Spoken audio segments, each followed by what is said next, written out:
Vamos a contar mentiras.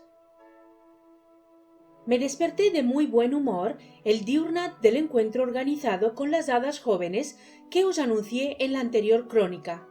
Estaba alegre ante la perspectiva de la jornada que tenía por delante, que presentía llena de hermosas sorpresas. Al desayuno faltó la reina de las tempestades, que muy temprano había marchado ya en dirección al lugar del evento para cerrar los últimos detalles. Merlín me deseó que la experiencia fuera muy fructífera, y, nada más levantarme de la mesa, también yo me encaminé hacia el Tor, que no estaba muy alejado de donde yo resido.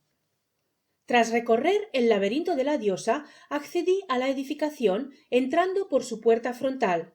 Al poco de atravesarla, fue Nimue quien me salió al paso. «¡Hola, Emilio! ¡Bienvenido a la casa de las hadas!». Me saludó con entusiasmo y utilizando el sobrenombre con el que al Thor se le conoce en la isla de cristal. «Buen diurnat, Nimue», le respondí para después unirme a ella en un beso en el que volqué la felicidad que me inundaba. Cogidos de la mano, nos dirigimos al salón principal del recinto. La noche anterior cenamos juntos, por lo que Nimue ya me había adelantado algunos pormenores de la reunión, recalcándome que las hadas con las que me encontraría ostentaban el calificativo de jóvenes no en razón de la edad, sino porque eran recientemente cuando habían experimentado la transformación en tales, siendo aún noveles en el uso de sus poderes y dones. Por esto, además, no habían perdido su condición esencial de seres humanos, por lo que las enseñanzas que se les impartirían valen igualmente para cualquier persona. Las encargadas de ello serían la reina de las tempestades, que actuaría cual maestra de hadas, y la propia Nimue y sus íntimas amigas Elaine e Igraine, que harían la labor de maestras auxiliares. Las convocadas superaban el medio centenar y procedían de una gran variedad de puntos de Europa y norte de África. Desde luego, suponía un privilegio en toda regla participar como invitado en una cita tan singular y plena de fuerza femenina. No te inquietes, tienes tu lado femenino muy desarrollado. Recuerda que tu primera encarnación humana fue en una mujer. Me animó Nimue durante la cena para que diluyera cualquier tipo de recelo. Cuando entramos, el salón estaba repleto, con todas las hadas ya instaladas en cómodas sillas que configuraban un gran círculo multicolor, dada la variada y viveza cromática de sus atuendos. La maestra de hadas se hallaba de pie en medio del mismo. Su indumentaria contrastaba con el resto, pues vestía una austera veste de terciopelo negro sin dibujo o distintivo alguno, que le cubría desde el cuello hasta los tobillos, amén de los brazos. Me saludó alzando y moviendo el derecho e indicándome con el izquierdo el sitio que debía ocupar frente a ella y en el lado opuesto al asignado a Nimue, que se sentó a su espalda junto a Elaine e Igraine. Tomé asiento un tanto ruborizado, pues, por motivos obvios, era el centro de atención de todas las miradas, y de uno de mis bolsillos saqué una pequeña grabadora que puse en funcionamiento, ya que la reina de tempestades me había autorizado a registrar lo que allí se hablara, al objeto de facilitar su posterior transcripción en esta crónica. Tras unas breves palabras introductorias, la maestra de hadas entró en materia. Su voz era cálida y pausada. El potencial operativo de la mente es colosal, inmenso, tanto que, como si de un ordenador de última generación se tratara, su rendimiento no depende estrictamente de ella, sino de la cualificación del usuario. Y si en los ordenadores tal cualificación viene definida por los conocimientos y pericia del operador, en el caso de la mente está en función del grado de conciencia de la persona, por lo que cabe afirmar que la mente está al servicio de la conciencia. La manifestación de la consciencia es el ser consciente que se atribuye a Buda, o el yo soy el que soy con el que Jehová responde a Moisés en el pasaje bíblico del libro del Éxodo. En el plano de los seres humanos está relacionada con la honda interiorización de lo que somos, una unidad energética y vibracional integrada a su vez en la unidad de cuanto existe, en la que confluyen de manera armoniosa y equilibrada una dimensión interior y espiritual, alma y espíritu, y otra exterior y material, cuerpo. La conciencia hace factible tal confluencia y plasma la adecuada conexión entre esas dos dimensiones. Con esta base, cuando el nivel consciencial es bajo, la conexión falla. La persona está desconectada de su ser profundo y carece de una dirección consciente. Ante esta ausencia del yo interior en el timón, la mente activa una especie de piloto automático, valga el símil, que suple tal déficit. Se trata del ego, que desarrolla un yo y una personalidad ante las necesidades de conservación y actuación en el mundo tridimensional. Frente al yo interior, creación divina y de esencia divinal, es un yo no solo pequeño, sino también falso, en el sentido de que es una creación de la mente, un objeto mental. Pero no es menos cierto que resulta imprescindible para la supervivencia y actividad del ser humano ante la ausencia de un mando consciente. En cambio, cuando una persona disfruta de consciencia, la conexión entre sus componentes trascendente y material está operativa, y el yo verdadero asume la dirección. El piloto automático, el ego, no es preciso, por lo que la mente lo mantiene desactivado. Además, en vez de usar y canalizar su energía y capacidad para el funcionamiento y desarrollo del ego, las pone al servicio del yo profundo. La reina de las tempestades interrumpió su disertación para beber un poco de agua, tras lo cual se giró sobre sí misma y se dirigió hacia una silla que se había mantenido vacante entre Nimue y Elaine, exactamente frente a mí, quedando la primera a su derecha y la segunda a su izquierda, mientras Igraine permanecía codo con Nimue. Ya sentada, continuó su exposición. Por lo enunciado, es la cualificación consciencial del usuario lo que determina el papel y el rendimiento de la mente, que está siempre a nuestra entera disposición en su vasta capacidad funcional. No obstante, al igual que distintas tradiciones y culturas religiosas se han empeñado a lo largo de la historia en satanizar el cuerpo físico, el desconocimiento de lo que se acaba de explicar ha provocado que otras dirijan sus fobias contra la mente, culpándola de la existencia del ego y de la interminable sucesión de pensamientos que por ella fluyen sin control. Pero cuerpo y mente son, como el espíritu o el alma, creaciones divinas, nada malo hay en ellos. La mente, en particular, es un prodigioso tesoro biológico-tecnológico a nuestro servicio, incluida nuestra esfera espiritual, y es un instrumento neutro cuyo potencial resulta más o menos rentabilizado dependiendo de la cualificación del operador, esto es, del grado de conciencia de cada cual. Eso sí, cuando tal grado es reducido, el funcionamiento del piloto automático sumerge a la persona en un mundo de creaciones mentales. Al ego, una creación mental, no se le puede pedir otra cosa, no da más de sí, lo que provoca que muchos seres humanos vivan en un mundo de ilusiones mentales mayoritariamente marcado por la insatisfacción y la infelicidad. Pero es de género estúpido responsabilizar a la mente de esto, cuando se limita a cumplir con su obligación, activar un mecanismo supletorio por la carencia de dirección consciente y ante necesidades primarias de conservación y actuación de la tridimensionalidad. La mente, pues, está libre de culpa y somos nosotros los que debemos mirar hacia nuestro interior y elevar el grado de conciencia. Para lograrlo, un buen procedimiento consiste en poner en evidencia las ficciones mentales en las que las personas se introducen cuando el ego asume el mando y, a partir de ello, escudriñar en nuestra dimensión profunda. Bajo el control del piloto automático, la vida cotidiana de muchísimos seres humanos discurre sumida en una serie de mentiras que afectan sensiblemente a su sentido del yo, a la conciencia acerca de sí mismos y a la percepción sobre cuestiones tan primigenias como lo que significa pensar o lo que es vivir el presente. Entre tales mentiras sobresalen la media docena que se enunciarán de manera sintética a continuación. En ellas habéis creído hasta ahora, y en ellas viven encarceladas la mayoría de las personas. Elaine, Nimue e Igraine serán las encargadas de contároslas.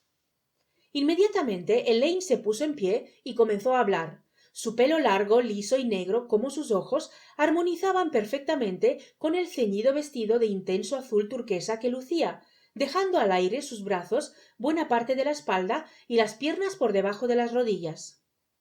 Su dicción desprendía una cierta musicalidad al remarcar cada pocas palabras la sílaba final de alguna de ellas. No obstante, sabía captar el interés del auditorio. Solemos creer que es natural tener una voz en la cabeza que habla sin parar, Pero esto no es verdad, es la primera de las mentiras. Cuando el ego está al mando, basta con que se reflexione o medite un momento para constatar que los pensamientos acuden a la mente sin previo aviso, de manera espontánea y sin autorización por nuestra parte, sin que intervenga nuestra voluntad. Parecen obedecer al dictado de algo o alguien ajeno a nosotros mismos, como si estuviéramos poseídos por una entidad extraña con sus propios deseos y prioridades. Nos cuesta un trabajo tremendo cortar este flujo permanente y descontrolado de pensamientos. También resulta difícil concentrarse en uno concreto, pues enseguida otros pugnan por entrar en escena. Y su autonomía llega al extremo de que ni siquiera podemos evitar aquellos que nos desagradan, por más que nos fastidien, vuelven a aparecer cuando les viene en gana. Es más, los pensamientos han logrado tal poder que aceptamos su dominio como lo más normal del mundo. Cada uno de nosotros y la civilización y cultura vigentes, la visión imperante, estima lógico que no podamos poner coto a su ritmo incesante, centrarnos en uno específico o liberarnos de lo que nos disgustan. Pero es una gran mentira. No es un hecho consustancial tener en el interior de la cabeza una especie de voz que habla sin parar y con autonomía y criterio propios. Esto se produce cuando el referido piloto automático está encendido. Si elevamos nuestro grado de consciencia, el piloto se desactiva y el yo verdadero toma la dirección, teniendo capacidad sobrada para controlar la mente, ya sea para acallarla o para concentrarla en un tema o asunto concreto sin interferencias e injerencias de pensamientos no invitados. Cuando aumentamos el nivel consciencial, los pensamientos están a nuestro servicio y no nosotros al servicio de ellos. Elaine se calló y tomó asiento, dando el relevo a Nimue. Había elegido para la ocasión un sencillo atuendo a modo de túnica de color rojo apagado que colgaba hasta los tobillos. El cabello trigueño y muy corto hacía juego con el verde aceituna de sus iris y con el color de su indumentaria. Se le veía risueña y hasta divertida. Sin importarle las miradas, me guiñó descaradamente su ojo derecho y arrancó la disertación. Nos identificamos con nuestros pensamientos, pero esto es mentira, la segunda del listado. Lo cierto es que nuestro yo y nuestros pensamientos no son lo mismo. Nuestra rendición ante los pensamientos ha llegado al extremo de que confundimos su voz con nosotros mismos. Nos identificamos con ellos, permitimos que nos capten hasta el punto de unir a ellos nuestro sentido del yo y tejemos lo que pomposamente denominamos personalidad sobre un crisol de pensamientos que fluyen, refluyen, juzgan, prejuzgan, etiquetan y clasifican a su entero antojo. Es ciertamente sorprendente, pues es obvio que los pensamientos campan a sus anchas. Pero, aun así, terminamos creyendo que nosotros somos nuestros pensamientos, identificándonos con ellos. De este modo, los pensamientos fabrican en nosotros un falso ego, el reiterado piloto automático, totalmente ficticio y de carácter puramente ilusorio, que afirmamos solemnemente como nuestro yo. Pues bien, esta es otra gran mentira, la segunda del listado. La realidad es que nuestro verdadero yo nada tiene que ver con este falso y pequeño yo ni con nuestros pensamientos.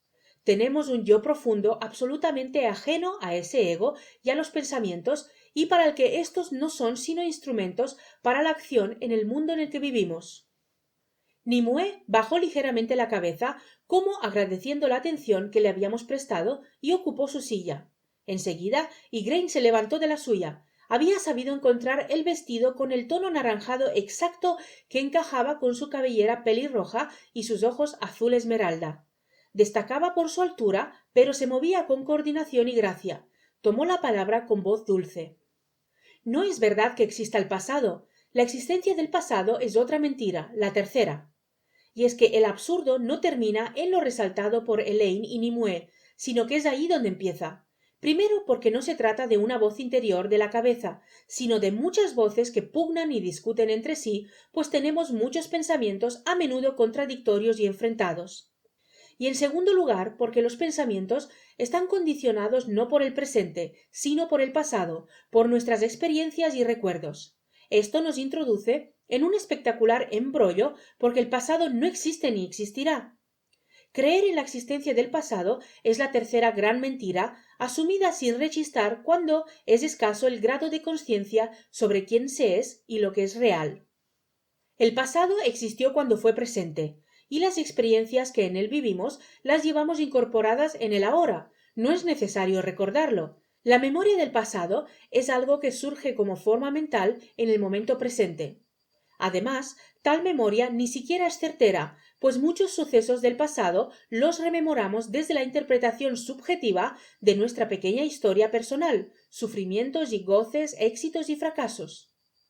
Y esta suele estar marcada por la insatisfacción, bien por no haber alcanzado lo deseado o porque, habiéndolo conseguido, inmediatamente aspiramos a algo más, a algo nuevo, que haga nuestra vida más placentera, completa o genuina. De este modo, y aunque no nos percatemos del desatino, nuestra identidad, personalidad y sentido del yo quedan a merced de unos pensamientos contradictorios que responden a la interpretación subjetiva por parte del ego insatisfecho de un pasado inexistente. Ante esto, no puede sorprendernos que nuestro sentido del yo se halle estrechamente ligado a una sensación de frustración, o al menos de carencia de algo, de emociones o cosas. El piloto automático, a falta de una dirección consciente, no da para más, por lo que una gran parte de las personas notan que sus vidas no están llenas, se sienten incompletas. Cunde el desasosiego, configurado ya como santo y seña de la sociedad actual. Y Grain concluyó su intervención con un gesto de cabeza semejante al de Nimue, tras lo cual volvió a tocarle el turno a Elaine. Tampoco es verdad que exista el futuro. La existencia del futuro es la cuarta de las grandes mentiras entre las que tanta gente pasa sus días. Fijaos, ¿qué hacer ante el desasosiego que acaba de citar Igraine? Pues como el ayer no nos satisface, miramos hacia el mañana. Se trata de una huida hacia adelante en toda regla. Sobre ella se construye otra falacia, la cuarta gran mentira, el futuro. Puenteando el presente, pasando por encima de él, proyectamos el pasado con sus frustraciones y carencias hacia el futuro. Pero este es solo otra invención de la mente. El futuro solo es real cuando ya no es un objeto mental, es decir, cuando deja de ser fruto y se transforma en el momento presente. El futuro solo es real cuando ya no es un objeto mental, es decir, cuando deja de ser futuro y se transforma en el momento presente. Sin embargo, al observar el mundo que nos rodea, es fácil constatar que el futuro se ha convertido en una droga a la que se mantienen enganchadas demasiadas personas que se aferran al futuro cual tabla de salvación. Lo consideran imprescindible para salir del agujero emocional en el que han caído, para experimentar nuevos sentimientos y sensaciones, para poseer los objetos que precisan o les ilusionan para ser felices. Desde luego, el futuro es útil para las cosas prácticas, pero más allá no tiene ningún sentido. Está claro que cada cosa que hacemos requiere tiempo para completarse, y que hay acciones que han de ejecutarse hoy con la mirada en el mañana o que forman parte de una cadena de tareas que trascienden el ahora.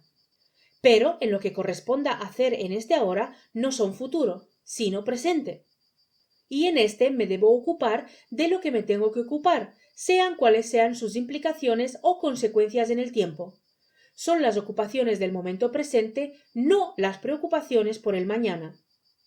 La realidad es que gastamos muchísima energía en las preocupaciones, mientras que ponemos escasa atención en llevar a cabo las ocupaciones de la mejor manera posible. En lugar de diferenciar entre ocupaciones y preocupaciones y centrarnos exclusivamente en las primeras, nos metemos en una cadena sin fin donde el pasado condiciona el futuro, y éste, cuando llega, se añade al pasado y vuelve a condicionar el futuro. La droga del futuro nos tiene desquiciados.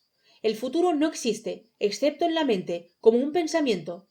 El pequeño yo, el ego, está siempre esperando encontrarse a sí mismo en algo que hallará en el momento próximo. Anda siempre en camino hacia lo que sea, y esto, lógicamente, provoca el llamado estrés, la enfermedad mental más común y extendida en la civilización humana. Al terminar Elaine, Nimue volvió a sucederle en la exposición. Esta vez, afortunadamente, no hubo guiño de ojo. No es verdad que vivamos en el presente. Creemos que vivimos en el presente, pero es mentira. La quinta. Ciertamente, si a cualquier persona se le pregunta si vive en el antes, en el ahora o en el después, nos mirará con cara de sorpresa por la teórica imbecilidad de la cuestión y nos contestará de inmediato que en el ahora. Es lógico, pues en nuestra carencia de consciencia estamos convencidos de que vivimos en el hoy, ni en el ayer ni en el mañana, sino en el presente. Sin embargo, esto es mentira, la quinta de la relación. Ojalá fuera verdad que vivimos el presente, pero como consecuencia de las 4 mentiras anteriores, por el bajo grado de consciencia, la mayoría de hombres y mujeres estiman en su fuero interno, aunque sea inconscientemente, que el momento próximo es más importante que el actual, y pasan sus días en plena incapacidad para vivir en el único sitio donde la vida existe, el momento presente. La razón es sencilla de entender. El ego es una creación mental surgida de la identificación con nuestros pensamientos. Como tal, se nutre y se recrea en las invenciones y objetos mentales, espantándole todo lo que sea real. Por eso anda siempre dando bandazos entre el pasado y el futuro, meros objetos mentales. Y por eso no le gusta el momento presente, que es lo único auténticamente real. El falso yo vive en constante oposición al momento presente o simplemente lo niega. Ha convertido el momento presente en su enemigo. Para él nunca es suficiente. Rara vez hay algún momento que le guste, y cuando esto ocurre, el momento presente pasa rápidamente y se queda en el mismo estado que antes. Las quejas mentales son una manifestación de esta confrontación con el momento presente. El ego está instalado en un estado casi permanente de queja mental. Nada le agrada ni parece bastarle. Halla defectos y motivos de protesta hasta en lo más placentero o deseado. Así es como se alimenta el falso y pequeño yo, posicionándose y reafirmándose contra lo que es, contra la vida.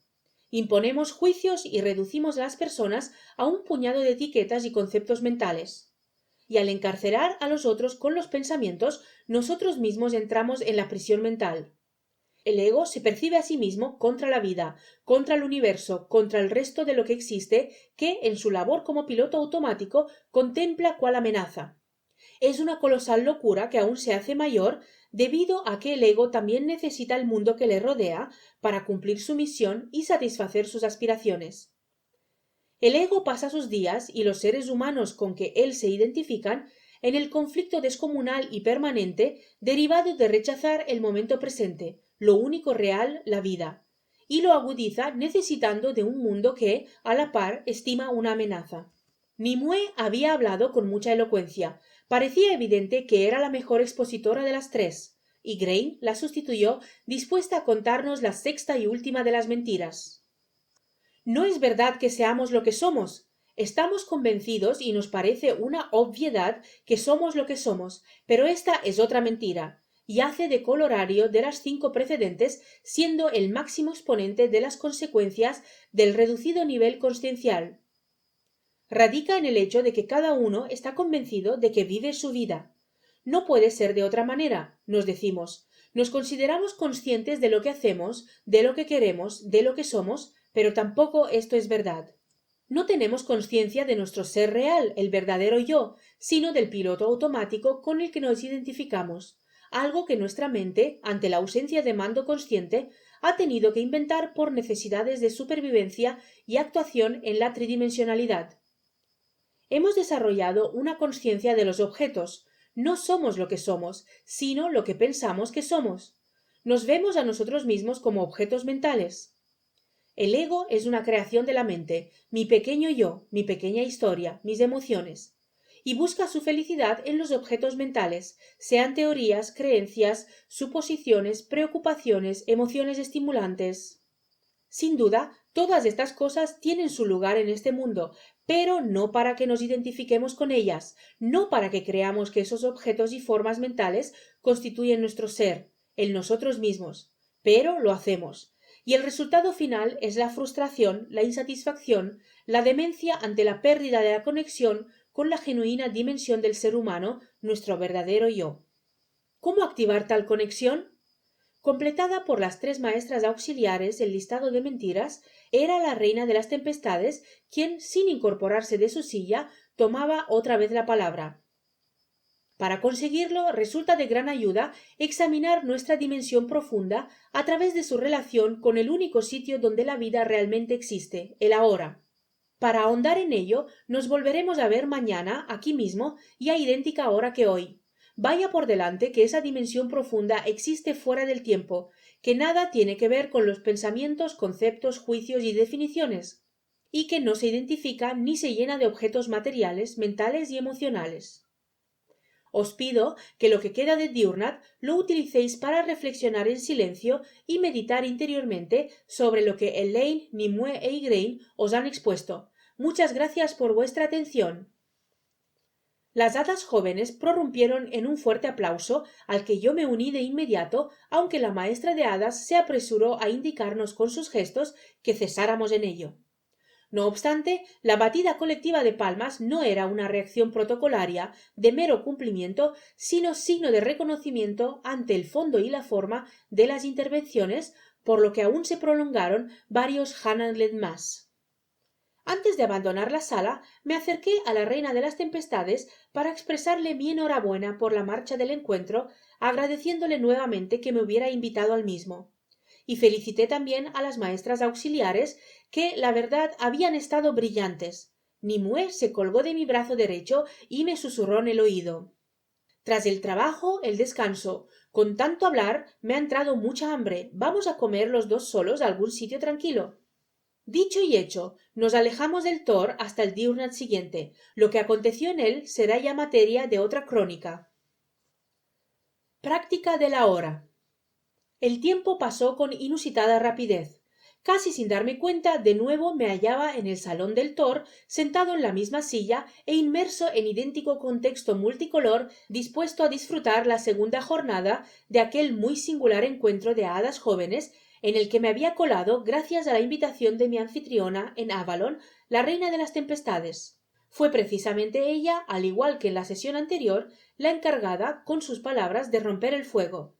Os recuerdo que terminamos ayer planteando la necesidad de activar la conexión con nuestra dimensión más profunda, nuestro verdadero yo, incrementando nuestro nivel de conciencia. Y que, para esto, es muy útil examinar tal dimensión a través de su relación con el único sitio donde la vida realmente existe, el ahora. La vida llena y abundante es la eterna, no está sujeta al tiempo. Es el momento presente continuo en el que lo eterno se desenvuelve. Nuestra dimensión profunda se encuentra donde el ego nunca la buscaría, en el aquí y ahora. Vestía la misma veste negra que el Diurnat precedente. Observé que Elaine, Nimue e Igraine tampoco habían mudado sus ropajes. Me agradó este hecho, pues nunca he llegado a comprender la necesidad, aparentemente femenina, realmente egoica, de no repetir ropaje ante un mismo público. Ahora bien, más allá de esta similitud formal, se les notaba mucho más concentradas, incluso con cierto aire de preocupación. Deduje que barruntaban interiormente que los contenidos de la sesión de hoy resultarían más difíciles de interiorizar por parte del auditorio. No obstante, continuó la maestra de hadas, el momento presente cuenta también con dos dimensiones, la superficial y cambiante y la subyacente y fija. La primera es la forma del momento presente, sus contenidos percibidos por nuestros sentidos, y es cambiante. De un momento a otro varían los sonidos, silencios y ruidos, las luces y las sombras, la respiración y otras facetas corporales, las circunstancias personales y del entorno, las situaciones, lugares y paisajes, los estados de ánimo, la temperatura y la climatología, los olores y lo que el tacto toca, los pensamientos que transitan por la mente, los sentimientos y emociones, etc. La segunda, la esencia subyacente por debajo de las formas, es la existencia, la vida misma, que siempre es ahora y nunca será no ahora.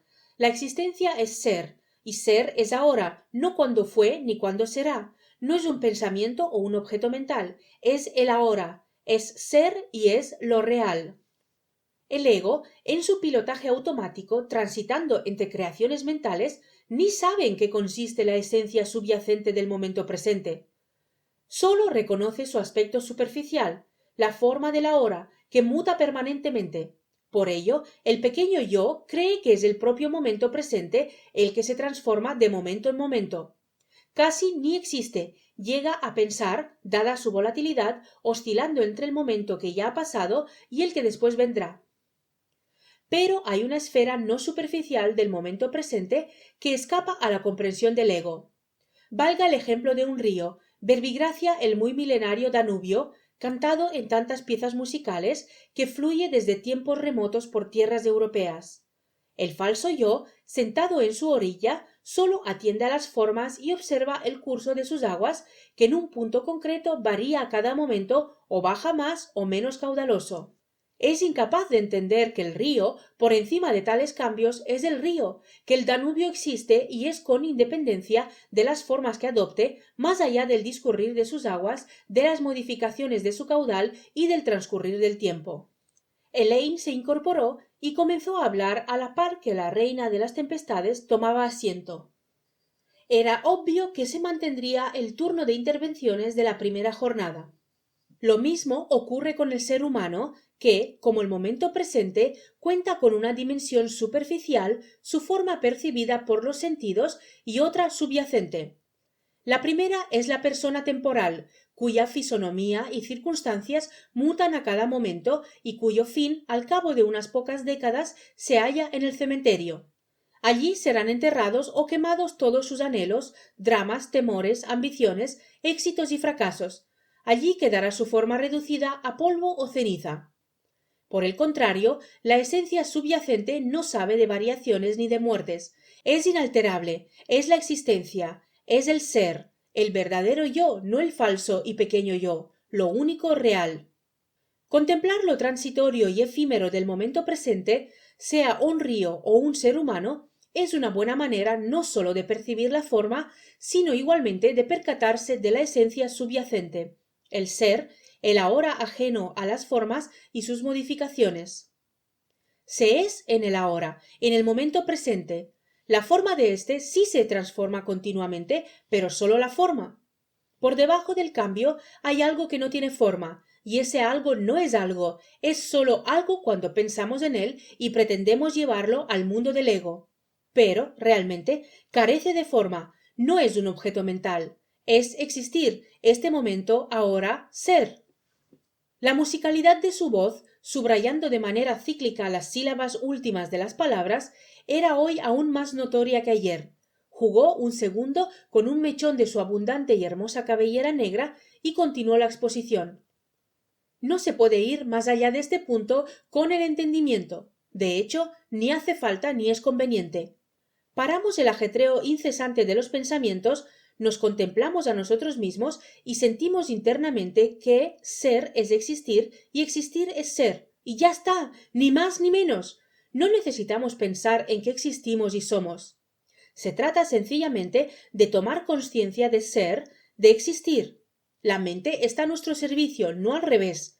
La mente está al servicio del ser, no a la inversa. Y ser conlleva atributos y potestades que pierden su esencia, se desnaturalizan si son mentalmente tratados. Ser, existir, no precisa de racionalización ninguna. Cuando intentamos situarlo al nivel del entendimiento, lo convertimos mentalmente en algo, lo empaquetamos en un objeto mental y desvirtuamos de modo lamentable su esencia y entidad. Si lo nombramos, clasificamos y etiquetamos, ya no es real, sino una interpretación mental que nada tiene que ver con lo real. Aún vibraba en la sala el al con el que Elaine había cerrado su último vocablo cuando Jeanne Nimue le había dado el relevo en el uso de la palabra. Y como el diurnat anterior, me guiñó un ojo con desparpajo antes de comenzar. Ella sabía que me incomodaba y yo sabía que lo hacía precisamente por eso. Por todo lo visto, hay una estrecha ligazón entre el momento presente, su forma y su dimensión subyacente y la esencia subyacente del ser humano. Es obvio que si el momento presente existe, con sus dos dimensiones, es porque yo existo. Si yo no existiera, no habría momento presente ni en su forma ni en su fondo. Verbigracia, si estás aquí y ahora oyendo estas palabras en un determinado contexto de luz, temperatura, atención, es porque tú eres ser porque existes.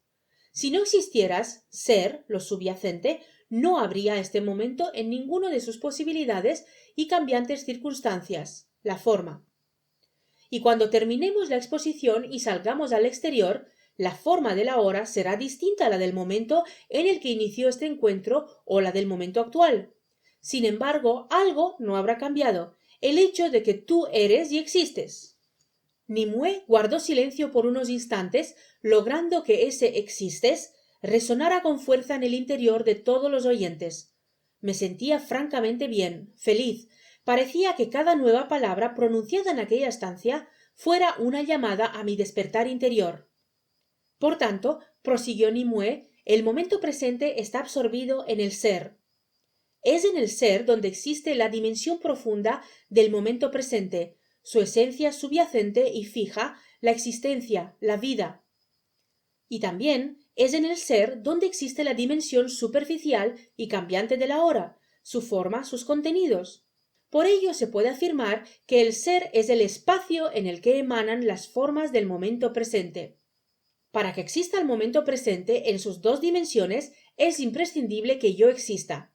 Y este hecho tan obvio nos acerca espectacularmente al yo verdadero, al que es y existe más allá de las formas cambiantes del continuo momento presente, más allá de lo variable y mutable que hay en nuestra vida actual o incluso en la cadena de vidas que podemos transitar en nuestra encarnación en este plano, hay algo que no cambia, el hecho de que yo existo, y de que si no existiera todo lo demás tampoco existiría, pues mi ser es la referencia obligada para que exista todo lo demás que muta y se transforma en un momento a otro. Mi dimensión subyacente, ser, existir, es la esencia de la dimensión subyacente de la hora, del momento presente, y conforma el espacio en el que el momento presente se desenvuelve. Y Grain se levantó de su silla con extraordinaria agilidad y movió con desenvoltura la proporcionada envergadura de su cuerpo. Fijando su mirada al fondo de la sala, como si buscara algo o alguien, arrancó su intervención. El que la dimensión subyacente conforme el espacio en el que el momento presente se desenvuelve es un hecho de enorme trascendencia para la vida cotidiana de cualquiera de nosotros. Y son muchas y muy notables sus implicaciones en nuestra existencia en el ahora. Al ego le parece una locura, pero hay que volver a subrayar que la única demencia es la suya cuando intenta filtrar todo por el único plano que él conoce, el mental.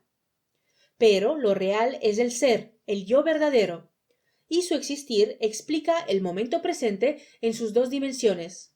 El ser es el espacio en el que surgen las formas de la hora. El ser es la conciencia misma que permite afirmar soy el que soy. Todo lo demás es consciencia de objetos. La consciencia del ser significa estar concentrado en ser, existir en alerta y en el único sitio donde la vida es posible, el ahora. El ahora es el ser y en su espacio surgen las formas del momento presente, aunque el yo verdadero esté más allá de las formas y no se llene de sus contenidos. De golpe, Igraine vibró de los pies a la cabeza, desplegando una extraña combinación de colores que oscilaban entre el rojo de sus cabellos y el azul turquesa de sus ojos. Impasible ante estas manifestaciones de esencia, siguió profundizando en su disertación. Para vislumbrar lo que significa ser, sirve un sencillo ejercicio. Basta con dejar un lapso entre dos pensamientos de los que bullen en nuestra mente. Concentrémonos e intentemos que haya un instante, uno solo, por pequeño que sea, entre ambos. Cada uno de estos pensamientos es un objeto mental. El lapso que conscientemente dejamos entre ellos es la presencia del ser, el yo verdadero. Los pensamientos van y vienen incluso cuando dormimos. En el lapso en el que los interrumpimos radica la conciencia, estar muy despierto sin nombrar o interpretar el momento. Simplemente quietud en alerta. Una quietud que está presente igualmente en el movimiento, en la acción. Para el yo verdadero, la quietud es movimiento y el movimiento es quietud. Y estamos en condiciones de lograr que en nuestra vida la conciencia que percibimos durante el referido lapso sea no sólo un corto instante entre dos pensamientos, sino que florezca e impregne toda ella, de modo que el yo verdadero coja las riendas, en lugar del ego, y que la mente esté a nuestro servicio, no al revés. En realidad, todo consiste en ser consciente de que yo soy, de que existo y de que mi ser y existencia es tanto la dimensión subyacente de la hora, inmutable, inalterable, como el espacio en el que surge y se despliega la forma del momento presente, mutable, variable. y con esta toma permanente de conciencia se produce la conexión entre nuestro yo profundo, interior, eterno y situado más allá de la mente, y el mundo y circunstancias que nos rodean, exterior, efímero y mental, que quedan así bajo el mando del yo verdadero. Completada una ronda completa de intervenciones, la maestra de hadas empezó un nuevo ciclo. La nueva visión que esta toma de conciencia aporta es extraordinaria. Yo soy y todo es, y se desenvuelve porque yo soy. Si yo no fuera, nada sería. Yo soy es la razón de cuanto existe. Y mi yo soy es idéntico al yo soy de otro y sólo se explica si se sostiene en la unidad del ser uno. La citada nueva visión eleva nuestro grado de conciencia por arriba del correspondiente a la conciencia de los objetos y transforma el no, inconsciente y demente, a la vida en su sí consciente y cuerdo. Plasma en el ahora una nueva interacción con la vida que conlleva un rotundo sí a la misma que no es sólo mental, sino consciente, interiormente sentido. Esta nueva interacción radica en abandonar toda oposición o resistencia contra el momento presente y la forma y contenidos con las que aparece.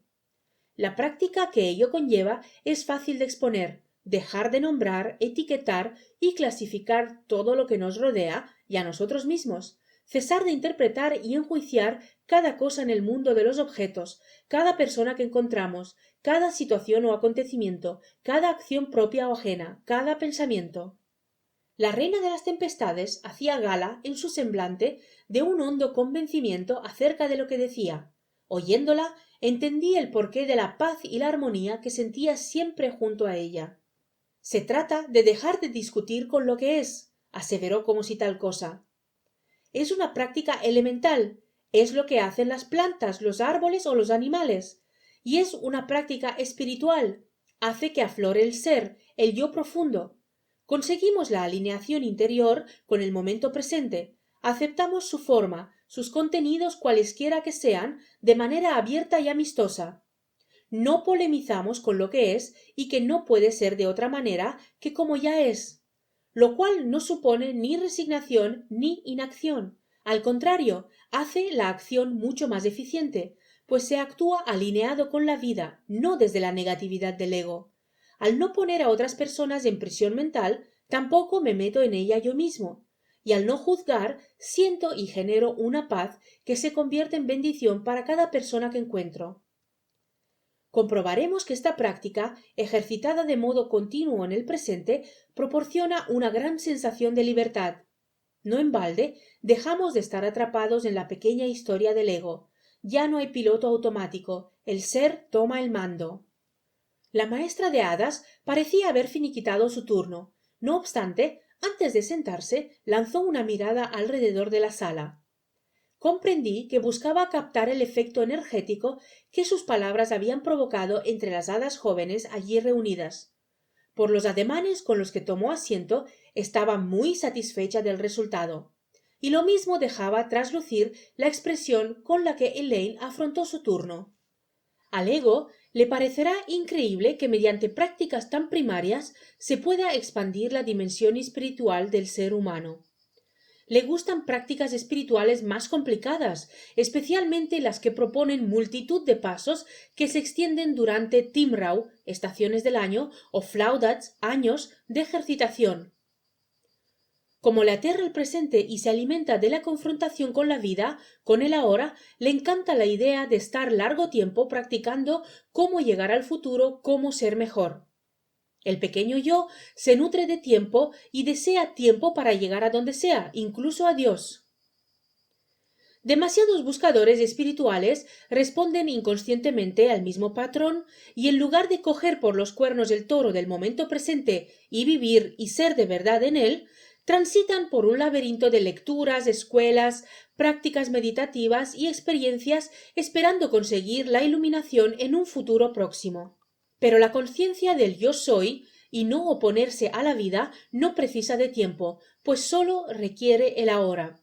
Tampoco de libros, ni conocimientos, ni estados meditativos, nada de eso. Todo es simple e inmediato, ser y existir, en paz con la vida, dejar de enjuiciar y etiquetar, aceptar lo que es, Permanecer continuamente alineado con la forma del momento presente, un momento que es siempre el mismo, el ahora, aunque adopte formas distintas.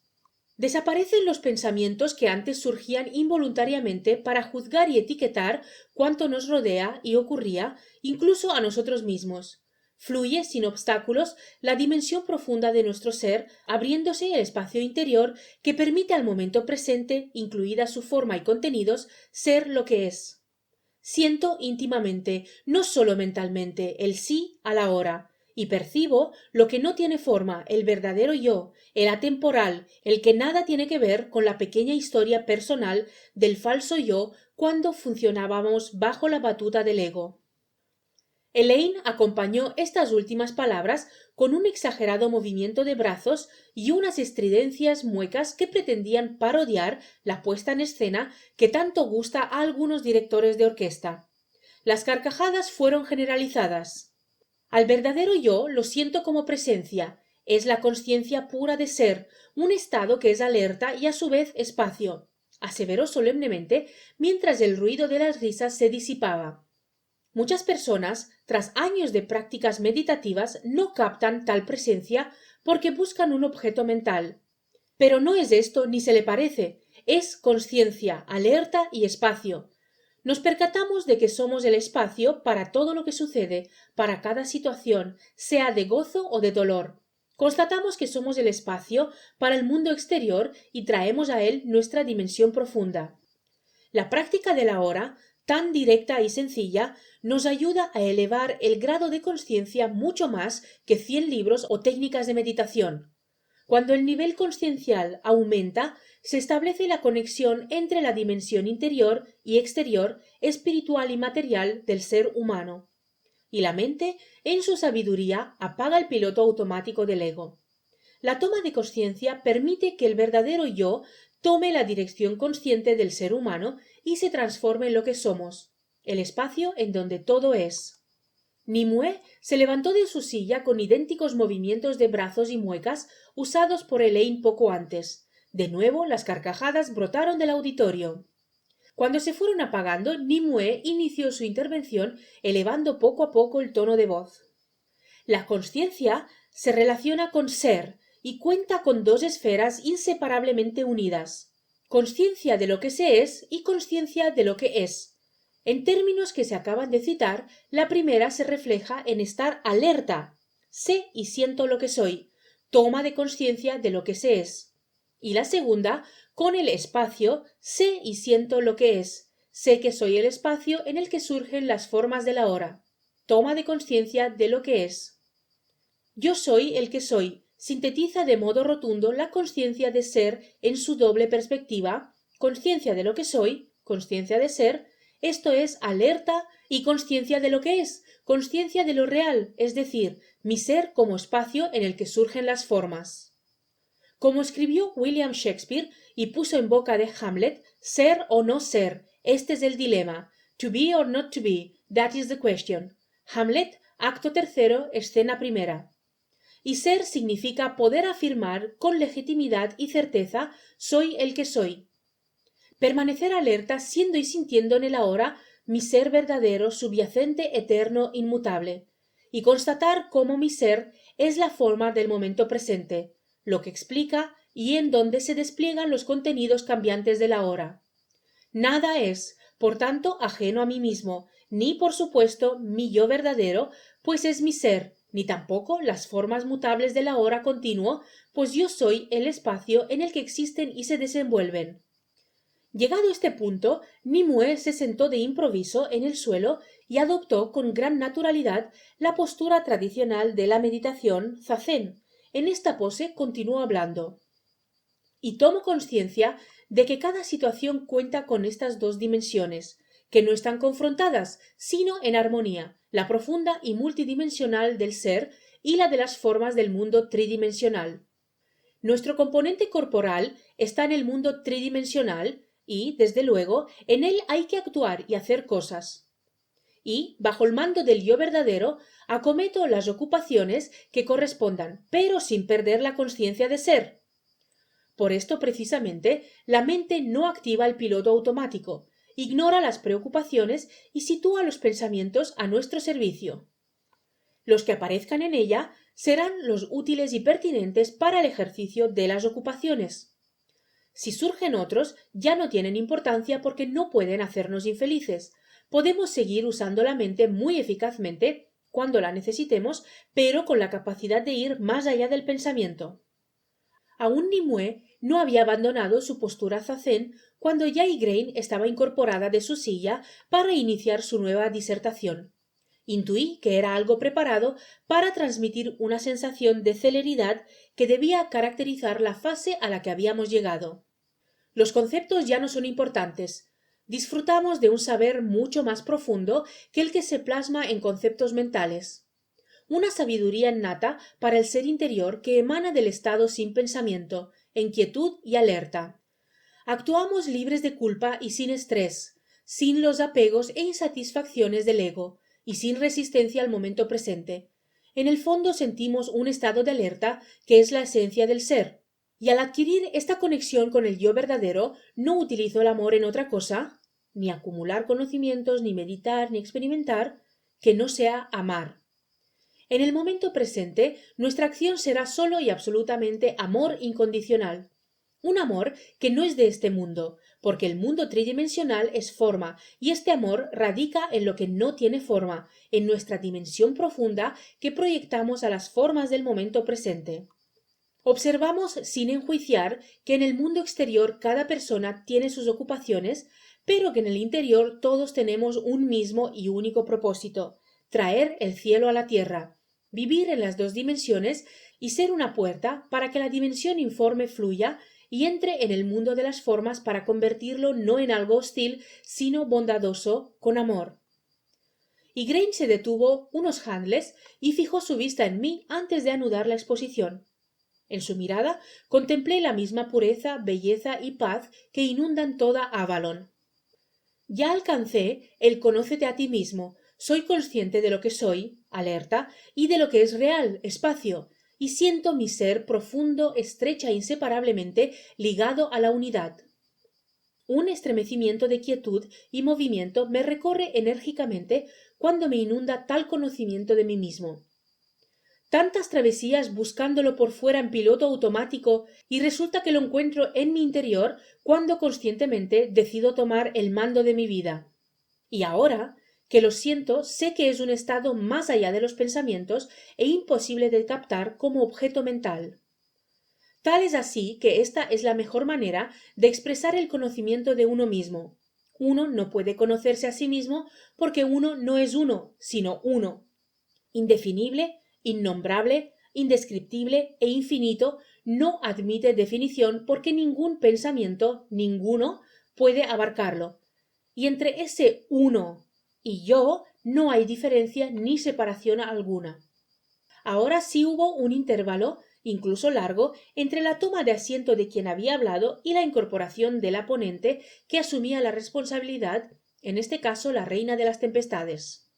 Yo soy el ser uno hasta el punto de que no puedo explicar con palabras la realidad de la unión. Soy la sabiduría y sin embargo me es imposible utilizar los conceptos, no tengo ningún pensamiento o definición de quién soy porque lo real escapa de las categorías mentales. Soy un continuo momento presente en el que lo eterno se desenvuelve. Soy creación. Soy la consciencia e inteligencia que me hacen creador. Soy creación y soy creador. Soy el espacio en el que todo surge. Soy el amor incondicional que el ego no entiende y que yo, un estado de Dios, Dios mismo, plasmo en el plano humano para que el amor incondicional contra resistencia fluya en la tridimensionalidad. Siento en lo más íntimo que yo soy el milagro. El mundo es, ni más ni menos, un reflejo de mi consciencia, y lo transformo por medio del incremento del grado consciencial. Y mi vida es mi responsabilidad al 100%, tanto mis actos y pensamientos como los de aquellos que se relacionan conmigo. La maestra de hadas repitió la mirada sobre la globalidad de la sala con la que cerró su intervención precedente, aunque en esta ocasión fue el preámbulo para dar una vuelta de tuerca final a su disertación. El mundo no se puede cambiar pensando cómo hacerlo, con programas. No hace falta pensar cómo transformar el mundo. Descubro que para hacer otro mundo mejor posible solo se precisan ojos nuevos, elevación del grado de conciencia para ver el mundo. La esencia del ser es la nueva conciencia que cambia el mundo, las formas a través mía. El verdadero yo dirige conscientemente mi persona. De hecho, vivo una vida impersonal, actúo y realizo las ocupaciones de la hora, y al hacerlo sin cargas, en libertad plena, no doy otra cosa que lo que esencialmente soy, es decir, amor. Así, transformo el mundo invisiblemente, también mediante palabras escritas o habladas que, de repente, vienen a mi pluma o a mi boca, aunque no son mías, y por las acciones que tomo en el mundo ante ciertas situaciones, sabiendo que proceden de lo profundo del ser y llevan energía de paz. El nuevo mundo es el reflejo de este cambio interior, y lo estoy construyendo yo contigo, que eres yo, como yo soy tú. Este es nuestro destino en el momento presente, más allá de los pequeños destinos personales de cada uno. Concentrados en el ser, desplegamos amor y conectamos la tridimensión con esa dimensión que no tiene forma, con la conciencia, ser, amor. La reina de las tempestades guardó silencio, aunque no se sentó, y Elaine, Nimue e Igraine se levantaron de sus puestos y permanecieron de pie junto a ella.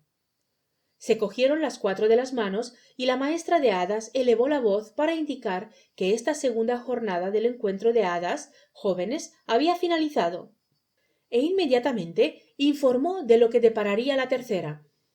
Para completar lo examinado en estos dos diurnat, mañana centraremos nuestra atención en una práctica milenaria denominada Ho'oponopono. Morgana será la responsable de enseñarnos sus contenidos, y de ellos daré cumplida cuenta en una nueva edición de estas crónicas.